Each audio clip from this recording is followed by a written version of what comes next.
ગૌરાંગજી, લ્યુપિન માટે લઈએ, ખાસી મજબૂતી અત્યારે લ્યુપિન આપણને બતાવી રહ્યું છે અને અત્યારે પણ જે ખરીદદારી એફએનડોમાં તો ઇનફેક્ટ અત્યારે ટોપ ગેનર છે, ખાસું લોંગ સાઇડ પર બિલ્ટઅપ છે. ડેઝ હાઈના લેવલ જે છે ડેઝ હાઈથી થોડું આમ તો નીચે આવ્યું છે, પરંતુ આપણે જ્યારે લોંગ ટર્મ માટે ચર્ચા કરી રહ્યા છે ગૌરાંગજી, તો લ્યુપિનના ફંડામેન્ટલ્સ આપ કઈ રીતે જણાવશો? જાની, લ્યુપિન પર ટિપ્પણી કરતા પહેલા તમે જે મને પહેલા પ્રશ્ન પૂછેલો એનબીસીસી પર, તો મેં હમણાં જ ચોખવટ કરી, તો એનબીસીસી પર રોકાણ જાળવી રાખવાની ભલામણ છે. આ એક સ્પષ્ટીકરણ આપવું અનિવાર્ય હતું. લ્યુપિન પર બી એક સમય હતો ચાંદની કે લ્યુપિન એક બહુ જ મોટો અંડર પરફોર્મર હતો.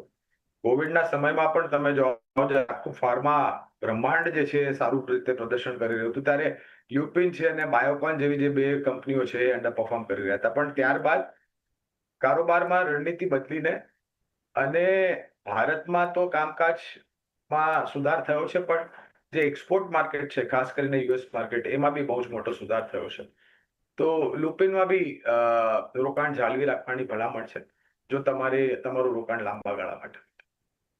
લ્યુપિન માટે